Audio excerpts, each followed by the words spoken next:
나같이 조용한 기도 드림으로 성령 강림 후 제18번째 주일 주일 예배를 성부와 성자와 성령의 이름으로 시작하겠습니다.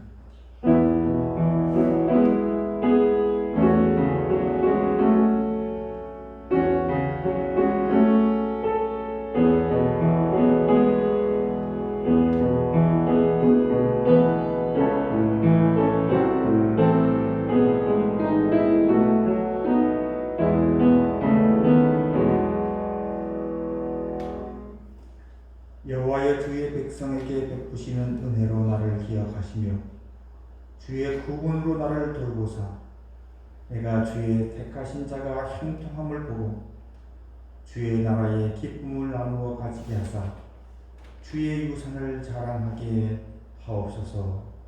아멘. 다 자리에서 일어나셔서 찬송가 48장 찬송하겠습니다. 48장입니다.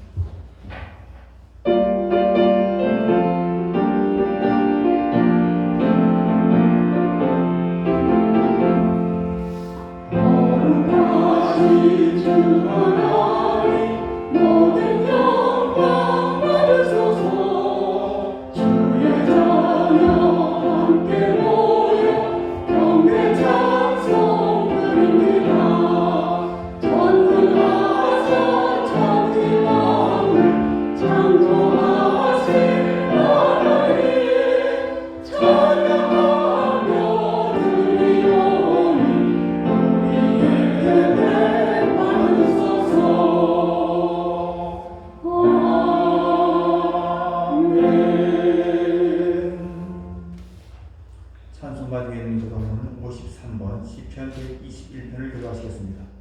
53번입니다. 내가 산을 향하여 눈을 들리라. 나의 도움이 어디서 올까? 나의 도움은 천지를 지으신 여호와께서로다.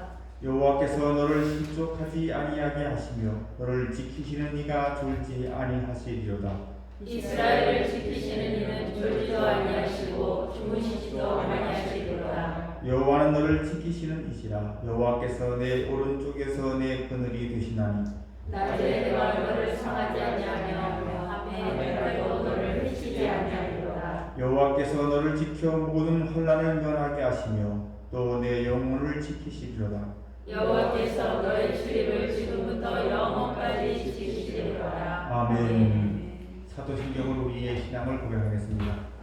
전능하사 천지를 만드신 하나님 아버지를 내가 믿사오며 그 외아들 우리 주 예수 그리스도를 믿사오니 이는 성령으로 잉태하사 동정녀 마리아에게 나시고 본디오 빌라도에게 고난을 받으사 십자가에 못 박혀 죽으시고 장사한 지 사흘 만에 죽은 자 가운데서 다시 살아나시며 하늘로부터 전능하신 하나님 우편에 앉아 계시다가 그래서 산자와 천지를 심판하러 오시리라.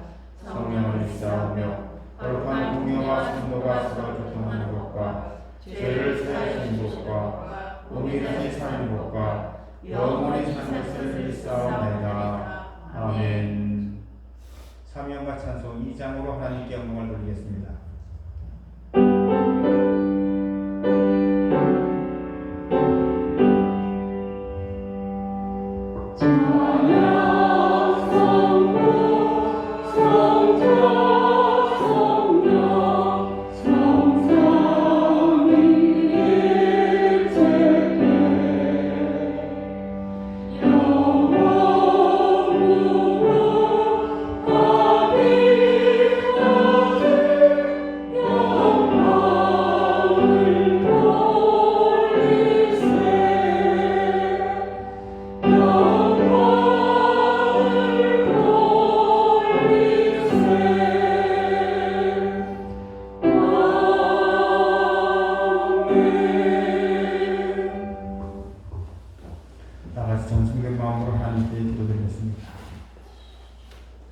천지 만물을 창조하시고 이 역사를 주관하시며 우리를 일일이 택하시고 부르셔서 주의 자녀와 백성을 삼아주신 구원의 하나님 아버지, 주님의 은혜와 생각을 생각하며 감사한 마음으로 이 거룩한 주일 주님 앞에 나와서 예배하며 주를 찬양합니다. 주여 이곳에 임재하여 주시옵소서. 가정에서 영상으로 예배드리는 성도들에게도 주님의 은총과 임재가 함께 하셔서 아버지 하나님의 큰 은혜를 누리는 귀한 축복의 시간이 되게 해 주시옵소서. 걸어가신 아버지 하나님, 코로나19로 인해서 하나님 우리의 삶이 여러 가지로 하나님 힘들고 어렵고 또 아버지 답답한 가운데 있습니다. 성령님 함께 하시고 도우셔서 이럴 때일수록 우리가 마음을 하나님 잘 하나님 다스리고 하나님 잘 관리하여 하나님 똑바로 서서 경성하며 믿음과 신앙을 하나님 잃지 않게 하시고 게을러지지 않도록 성령님 역사하여 주시옵소서. 생업에 어려움이 있고 또 학업에 어려움이 있고 하나님 일상생활에 불편함을 많이 겪지만 거룩하신 하나님 그 가운데서도 우리가 더욱더 하나님 경성하고 깨어서 오직 주님만을 하나님 소망하는 가운데 주의 은총을 구하는 겸손함을 가질 수 있게 해 주시옵소서. 거룩하신 하나님 주님의 몸된 교회도 여러 가지로 하나님 어려움을 겪습니다.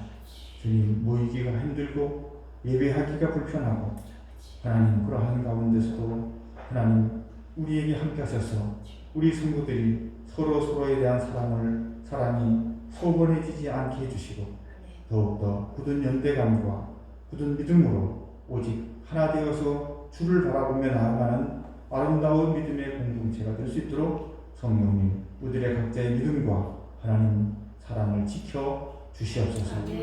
걸어가신 하나님 오늘도 주 앞에 예배하기 위해서 모인 성도들이 있습니다.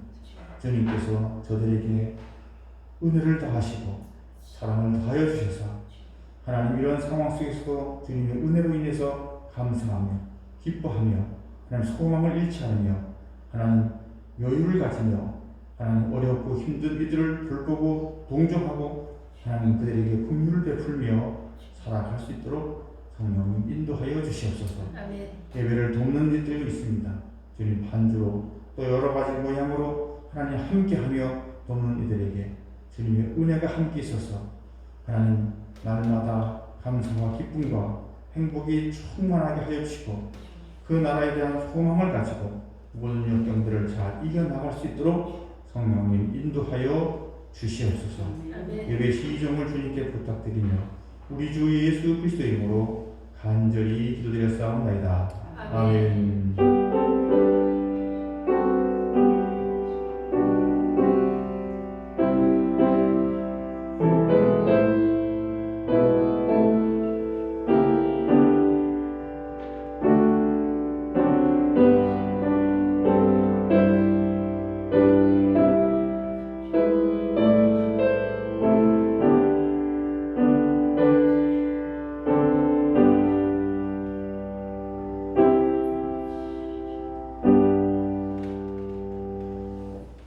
다 같이 찬송가 365장 찬송하겠습니다. 365장입니다.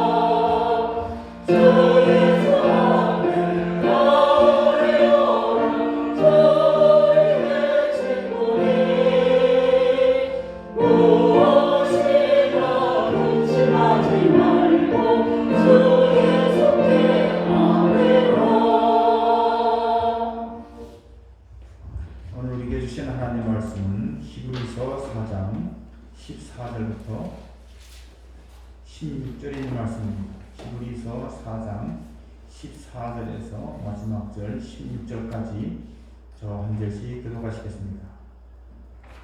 그러므로 우리에게 큰 대제사장이 계시니 승천하시니 곧 하나님의 아들 예수시라. 우리가 믿는 도리를 굳게 잡을지어다. 우리에게 있는 대제사장은 우리의 연약함을 동정하지 못할 이가 아니요 모든 일에 우리와 똑같이 시험을 받으시니라. 죄는 없으시니라. 함께 했습니다. 그러므로 우리는 군대가심을 받고 때를 따라 돕는 은혜를 얻기 위하여 은혜의 보좌 앞에 담대히 나아갈 것입니다. 아멘. 아멘. 주님의 은혜와 축복이 여러분과 여러분 가정에 충만하게 있기를 주의 이름으로 축원합니다. 아멘. 아멘. 대제사장이라고 하는 말에는 이미 크다라고 하는 의미가 있습니다. 자, 그런데 오늘 본문에 보니까 큰 대제사장이라고 있습니다. 사실 이 말은 어법에는 맞지 않는 말입니다. 우리가 흔히 하는 실수 가운데 역전 앞에서 만나자. 역전이라는 말이 벌써 앞이라고 하는 의미가 담겨 있는데 우리는 그걸 그냥 역전이라는 말을 명사처럼 써서 역전 앞에서 이런 오류를 범합니다.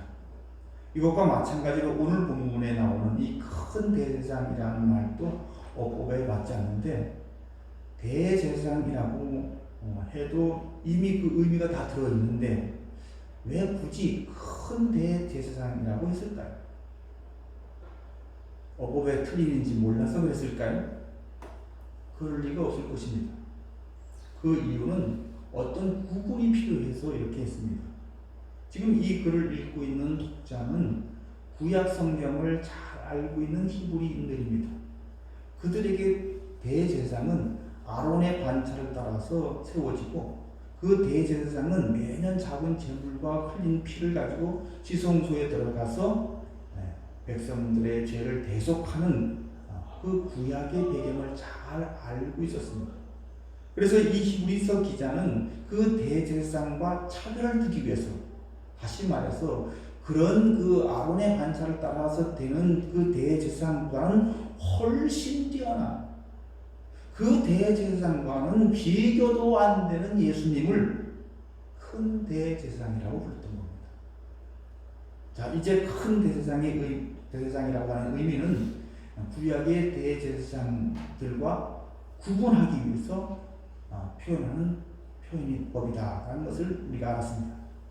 자, 그러면 이 큰 대제사장, 그 큰 대제사장이신 예수님이 어떤 분이시냐는 거예요. 오늘 본문에 보니까 두 가지로 소개합니다. 첫째로 승천하신 분이라 했어요. 자, 여러분, 승천은 뭘까요? 예수님께서 십자가에서 죽으시고 사흘 만에 부활하시고 그리고 40일 동안 제자들에게 보이시다가 하늘로 올라가신 것을 승천이라고 말합니다. 이 사실을 모르는 성도는 없을 거예요. 그런데 그 승천이 갖는 의미가 뭘까요? 자, 히브리서 9장을 가보겠습니다. 히브리서 9장 11절, 12절을 찾아보세요.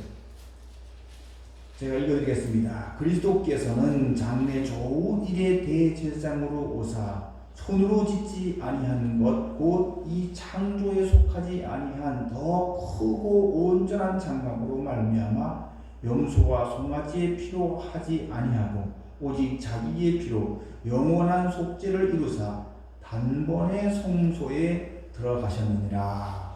아멘. 아멘. 자, 여기 단번에 성소에 들어갔다고 그러는데 이 성소는 창조에 속하지 아니한 성소라고 했어요. 하늘 성소입니다. 그런데 그 성소에 예수님이 어떻게 들어갔느냐? 단번에. 이 단번에 들어갔다라고 하는 것은 이례적인 한 번 뭐 이런 의미도 있습니다. 그러나 이 한 번의 행동이 영원성을 가지고 있어요. 그래서 그 지금까지도 그 효력과 효능과 효과가 지속되고 있습니다. 그걸 우리는 뭐라고 부르는가? 영단번이라고 불러요. 영원히 지속되는 단번의 사건, 영단번. 두 번 반복할 필요가 없는 완전한 드림을 말하는 겁니다. 그래서 이제는 더 이상 제사 드리지 않습니다. 교회에서 더 이상 제사를 안 드리죠. 구약의 제사를 절기마다 드리라고 했는데 안 드리죠. 왜 안 드릴까요? 이제는 제사회가 끝났습니다. 영단번으로 예수님께서 한 번으로 드림으로 모든 제사가 끝난 거예요. 자, 그것을 위해서 어디로 들어가셨다고요? 하늘 성소로 들어가셨다고 그랬습니다. 자, 이 성소는 창조의 영역에 속하지 아니한 성소입니다. 시간의 제약을 받지 않는 성소입니다. 영원한 성소입니다. 자, 바로 예수님이 승천하신 근거가 바로 여기에 있다는 겁니다. 우리는 보통 승천하면 예수님이 하늘로 올라가신 그 풍경만을 생각합니다. 물론 맞는 생각이에요. 그런데 왜 올라가셨느냐는 거예요. 바로 하늘 성소로 들어가기 위해서 올라가셨다는 겁니다. 그것도 단번에. 자, 9장 12절 말씀을 다시 한번 봅니다. 염소와 송아지의 피로 하지 아니하고 오직 자기의 피로 영원한 속죄를 이루사 단번에 성소에 들어가셨느니라. 자, 구약의 제사는 대제사장이 1년에 한 차례씩 매번 소와 양을 잡아서 그 흘린 피와 제물을 담아서 지성소로 들어갑니다. 그리고 이 일을 매년 반복합니다. 자, 인간 대제사장이 지내는 제사는 매년 반복되어야 하는 제사였습니다. 왜입니까? 이 제사는, 그리고 이 성막은, 이 성소는 영원히 이루어질 하늘 성소의 그림자이기 때문에, 모형이기 때문에. 그래서 구약의 제사는 그림자의 모형으로서의 제사라는 겁니다. 자, 9장 24절 26절을 또 보겠습니다. 9장 24절에서 26절입니다. 그리스도께서는 참것의 그림자인 손으로 만든 성소에 들어가지 아니하시고 바로 그 하늘에 들어가사 이제 우리를 위하여 하나님 앞에 나타나시고 대제사장이 해마다 다른 것에 비로소 성소에 들어가는 것 같이 자주 자기를 드리려고 아니하실지니 그리하면 그가 세상을 창조한 때부터 자주 고난을 받았어야 할 것이로되 이제 자기를 단번에 제물로 드려 죄를 없이 하시려고 세상 끝에 나타나셨느니라. 이 세상 끝이라는 말을 여러분 오해하지 말길 바랍니다. 제사 끝에 나타나십니다. 자, 그러니까 예수님의 승천은 단순히 하늘로 올라가시는 것이 아니라 하늘의 지성소로 들어가셔서 우리의 구원을 완성하기 위해서, 속죄의 완성을 위해서 자기 몸을 제물로 삼아 지성소, 하늘 지성소로 들어가신 것입니다. 그것을 승천이라고 말합니다. 이것이 승천의 목적인 겁니다.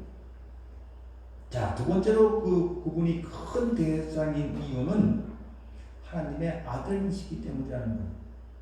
자, 14절 말씀을 다시 봅니다. 그러므로 우리에게 큰 대제사장이 계시니 승천하신 이 곧 하나님의 아들 예수시라. 아멘. 자, 예수님을 하나님의 아들이라고 표현하고 있습니다. 예수님은 하나님의 아들이기 때문에 승천하실 수 있었던 거예요. 지성소에 아무나 들어갑니까? 지성소는 대제사장만 들어갈 수 있습니다. 마찬가지로 예수님만 승천하실 수 있는 거예요. 왜? 그분이 하나님의 아들이시기 때문에. 자, 이것은 예수님의 신성을 강조하는 표현입니다. 역사상 수많은 대제사장들이 있었지만 승천한 사람은 한 사람도 없습니다. 왜 그럴까요? 그들은 모두 인간의 영역에서만 있었기 때문에 그렇습니다. 그런데 예수님은 하나님의 아들로 이 땅에 오셨던 분입니다. 그래서 그분은 다시 아버지 집으로 돌아가는 거예요. 그런데 그냥 돌아가는 것이 아니라 자기 몸을 십자가 제단에 제물로 피 흘려서 죽으시고 자기 몸 자체를 제물로 삼아서 하늘 성소로 들어가신 겁니다. 아버지 집으로 들어가신 거예요. 거기서 우리의 구원을 완성하신 겁니다. 자, 그럼 히브리서 기자가 이러한 신학적으로 참 어려운 이 주제를 이렇게 설명하는 이유가 뭘까요? 14절에 보니까 이렇게 나와 있습니다. 우리가 믿는 도리를 굳게 잡을지어다. 아멘. 믿는 도리를 굳게 잡게 하려고 이렇게 말씀하고 있다는 거죠. 자, 여기서 잡다라고 하는 말은 우리의 어떤 행위를 강조하는 말이 아니라 그 약속에만 매달려 있으라는 말이에요. 신앙은 여러분 어떤 공덕을 쌓고 어떤 지성을 쌓는 어떤 싸움이 아닙니다. 어쩌면 매달리는 싸움이에요. 어디? 말씀, 믿는 도리에, 하나님의 언약에 매달리는 싸움이에요. 길이 불확실하지만 한번 밟아보지도 않은 미래의 시간이지만 우리에게 물밀듯이 덮쳐오는 그런 위험과 어려움들이 있지만 우리는 무엇을 붙들고 무엇에 매달려 있어야 되느냐? 하나님의 약속을 붙들고 하나님의 약속에 매달려 있어야 된다는 거예요. 아멘. 코로나의 위기가 뭐 온다 할지라도 어떤 위험이 있다 할지라도 우리가 하나님의 약속을 굳게 붙들 때 흔들리지 않는다는 겁니다.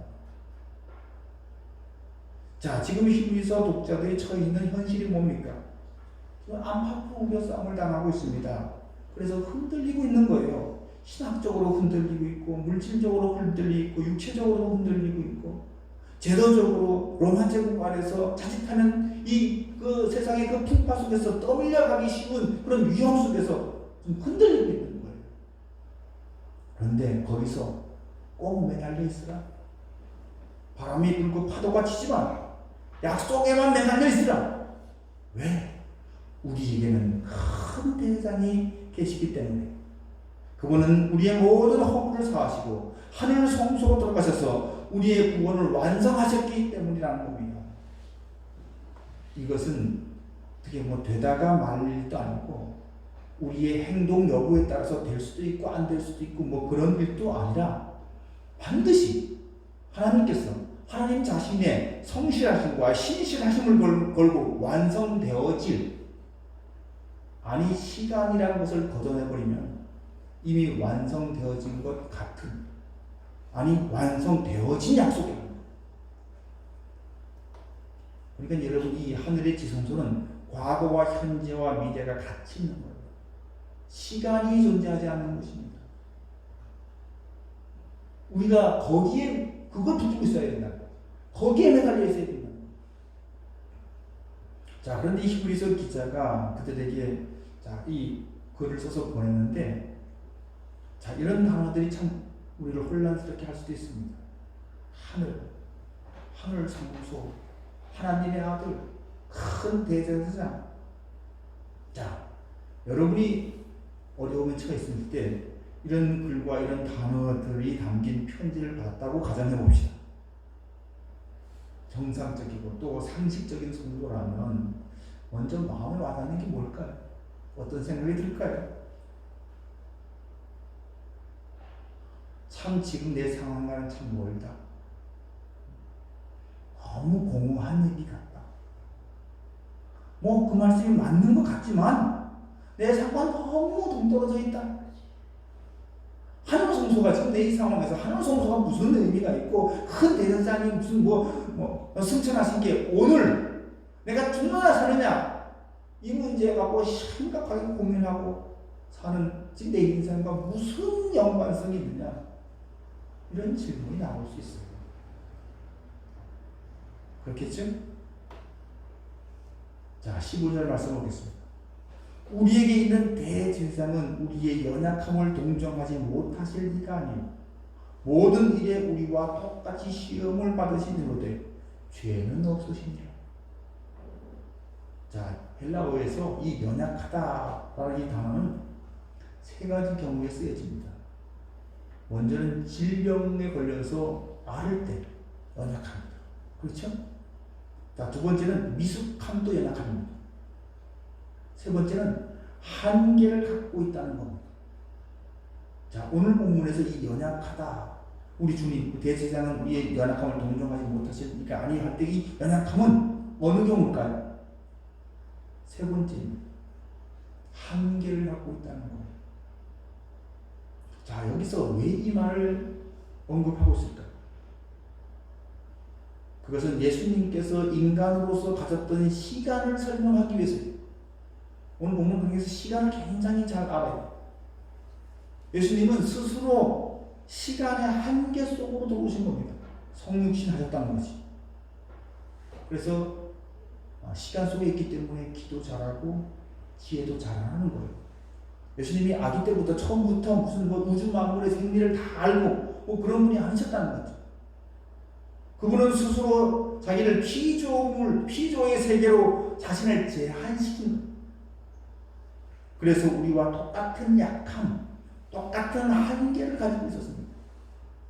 그래서 밥 안 먹으면 배고프고, 슬픔의 현장 앞에서 눈물이 나, 분노해야 할 상황에서 분노하게 되었습니다.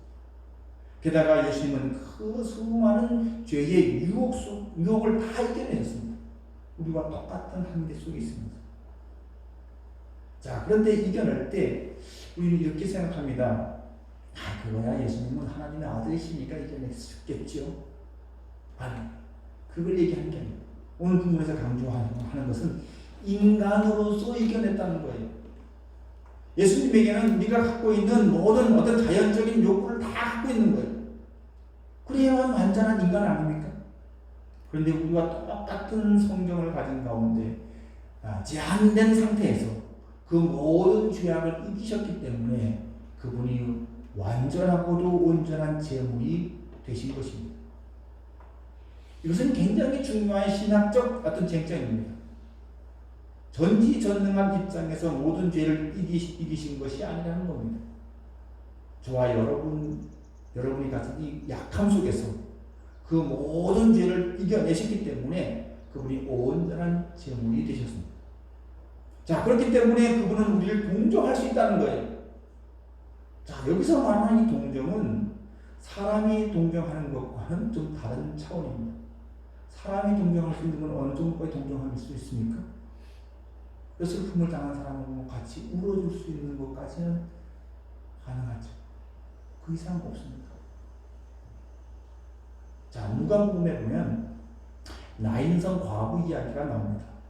이 과부에게 독자가 있었는데, 자, 과부와 독자는 이 세상에서 참 무엇보다도 쓸쓸한 풍경입니다. 참 삶이 힘들겠다. 이 말만 딱 들어도 알아요. 자, 그런데 그 독자가 죽었어요. 과부에게 유일한 희망인 독자가 죽어요. 자, 그것보다 더 큰 절망이 있을까요? 그것보다 더 큰 슬픔이 있을까요? 자, 아마 그 과부에게 이 독자는 아들 겸 친구 겸 또는 남편과도 같은 존재였어요. 이 아들이 죽은 겁니다. 자, 어떻게 이 과부를 동정할 수가 있을까요?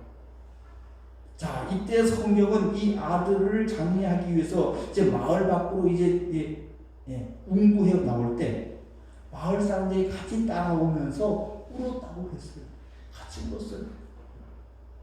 인간의 동정은 이것밖에, 여기까지. 함께 우는 것밖에는 동정할 수가 없습니다.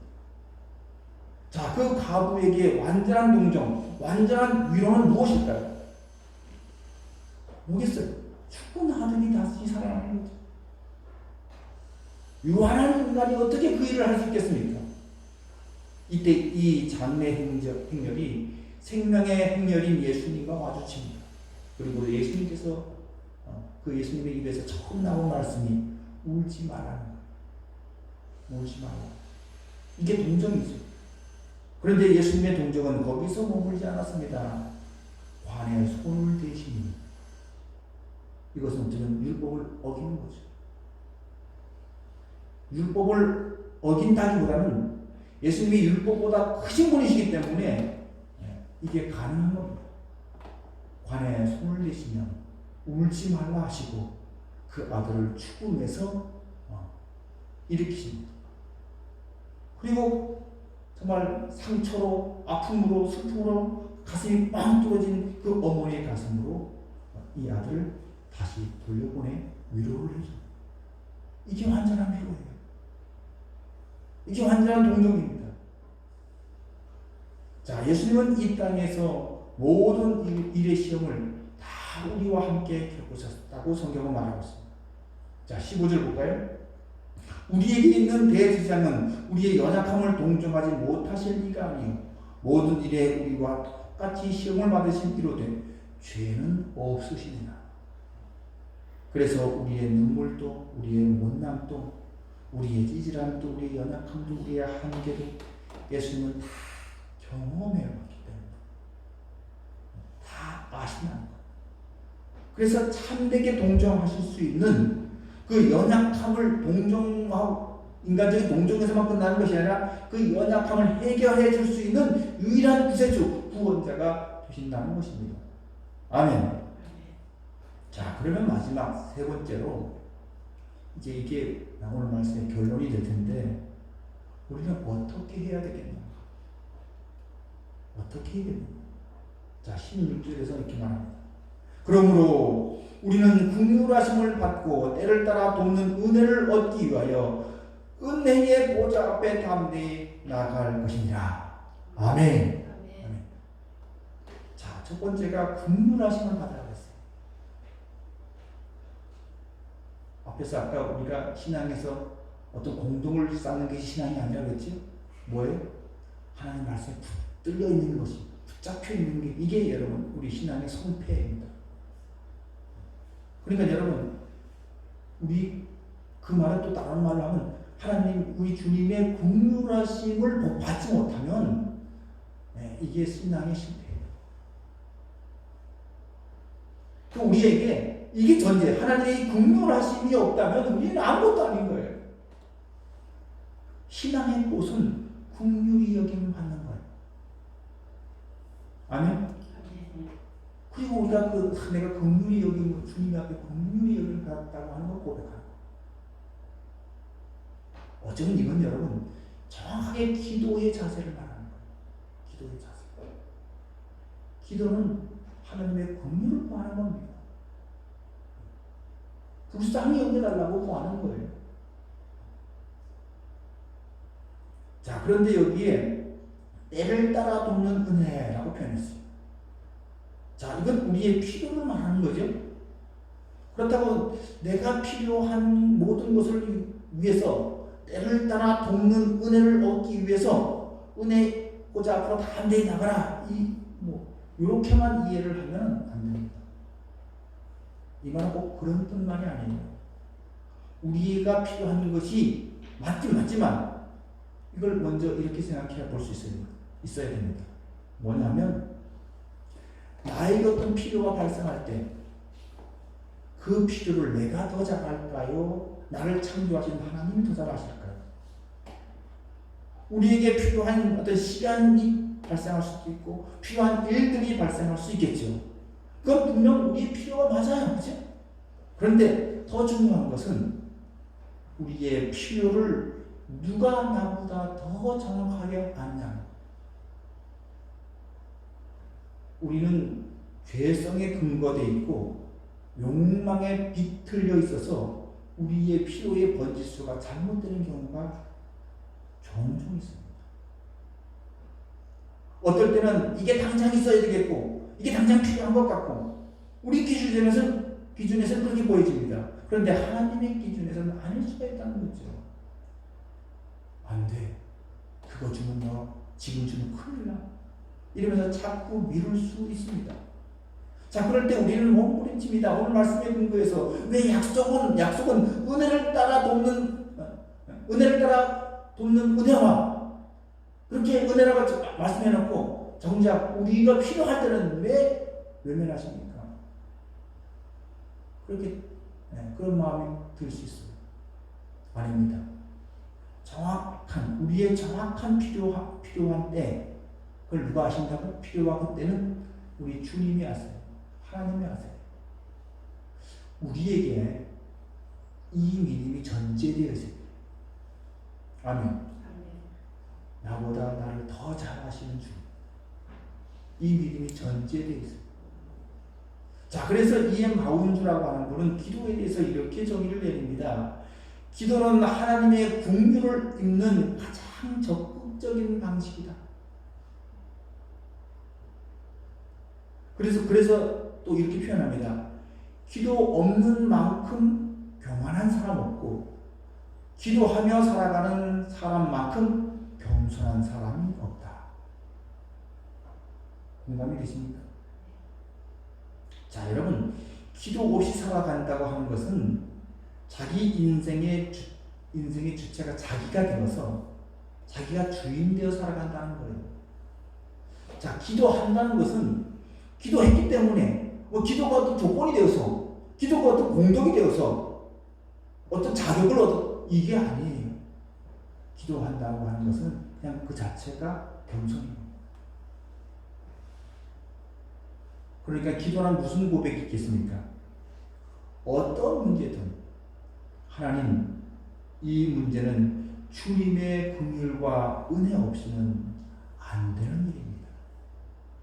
이렇게 주님께 맡기는 태도가 기도예요. 그래서